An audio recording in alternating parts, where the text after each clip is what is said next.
guys, Paul McClain here. Welcome to the weekly update. And this is exciting. We got more people joining the team every single week. In fact, I'm getting direct messages on Facebook.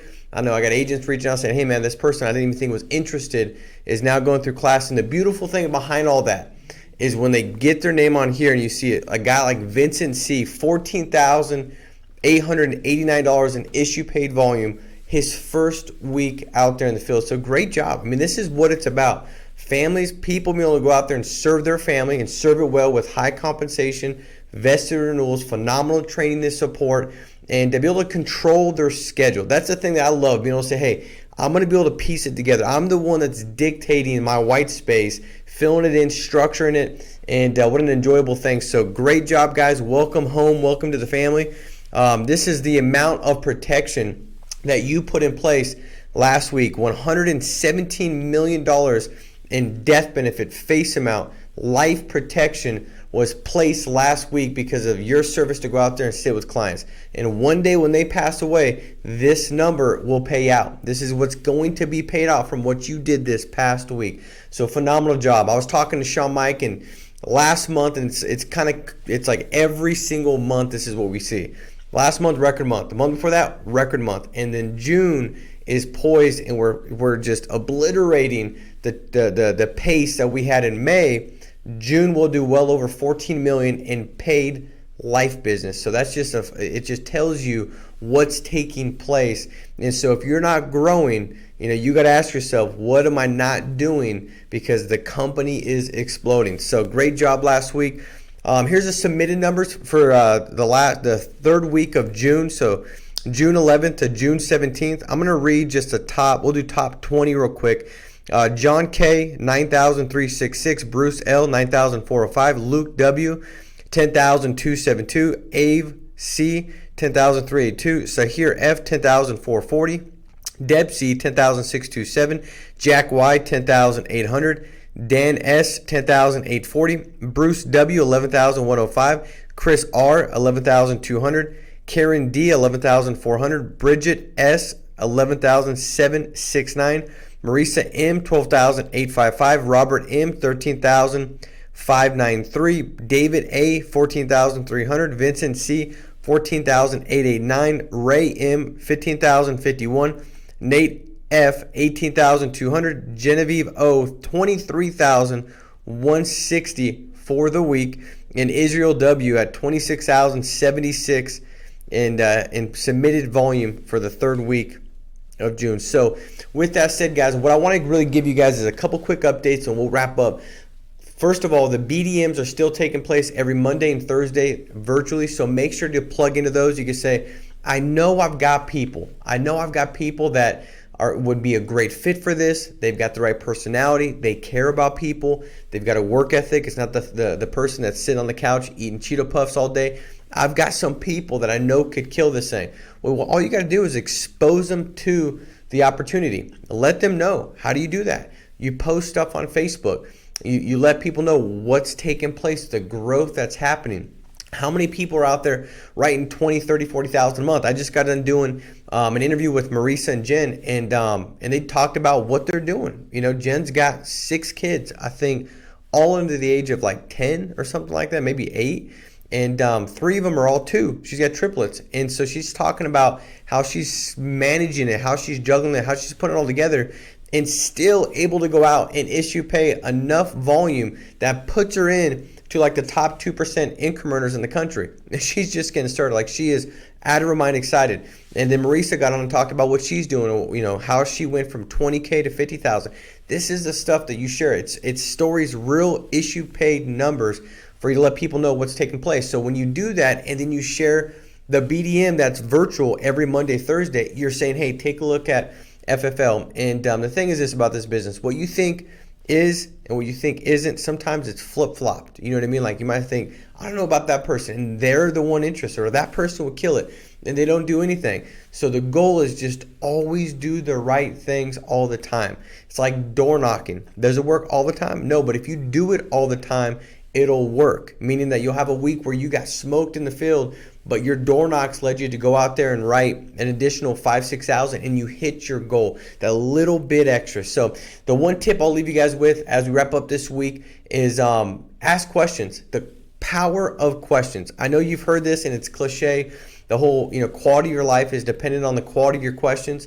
Well, there's a lot of truth behind that. It's where you're at mentally. When I hear some people ask questions, I can kind of see where their interest is at, what they're focused on. Are they really hungry? Do they have a burning desire that just overwhelms, it just consumes them? It's what they're thinking about day in and day out. I can tell by the questions. And so when it comes to asking questions, this shows itself, beneficial in many areas. I'll give you a couple real quick. One of them, asking yourself questions.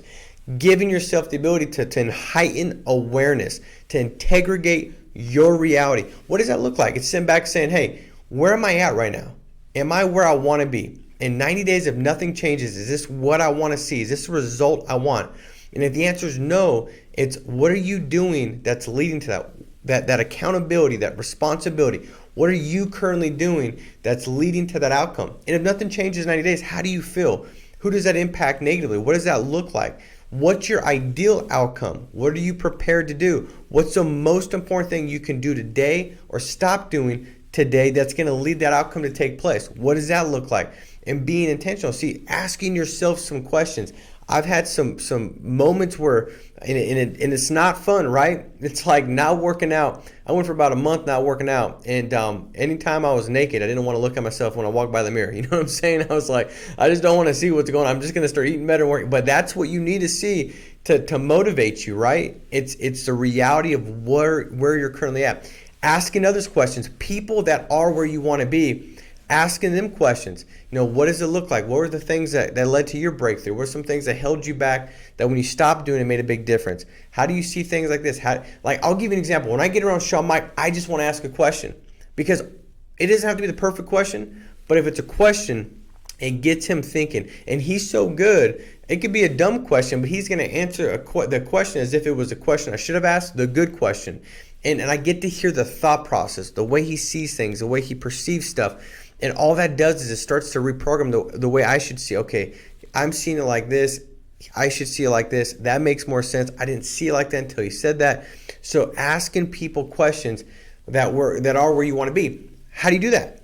All these sales trainings, BDMs, they're popping up across the country. Take a look. You can see them. They're opening up in Alabama, all across the country. They're going to continue to open up. Get there. Get there with a list of questions. Never be in front of somebody that is where you want to be and not be prepared for questions. That's something that puts you in the spot where you're really missing the boat. You're missing a bag of money that's waiting there for you. So be intentional with questions. Last thing is this. Ask your clients questions. The best producers, they lead with questions. If you want to be that salesperson that the client's like, I don't want to be pressured. I'm good. I want to think about it. That's the person that's usually telling. If you're telling, you're selling. If you're asking, you're guiding, directing. And what you're doing is you're taking your thought process, which is protection for your family is the most important thing. And through those questions, you're slowly guiding them where they come up with that in their mind, where it's now their thought process. And because you guided with questions, they'll now hold on to it and not let it go. So this is the stuff that will make a massive difference as you go out there and see success. Ask good questions. If a client says, I don't know, I got to talk over my kids. Got it. Let me ask you this, Ernest. When you talk over with your kids, and I understand 100%, so you relate, I get it. I mean, my mom does the same thing with me, which it almost makes me feel honored that she does, because I want to be a source of wisdom and counsel and help, for her as she kind of navigates different things she's doing. But let me ask you this. If your kids were to say no, would you still get the plan? Well, yeah, I would. Okay, got it. And is that because regardless of what they say, you just want their feedback, but this is that important and you want to get this in place knowing that I took care of them when I'm gone. Regardless, they're going to be able to see that I cared about them, that I loved enough to leave this in place for them. Well, yeah, that is what it is.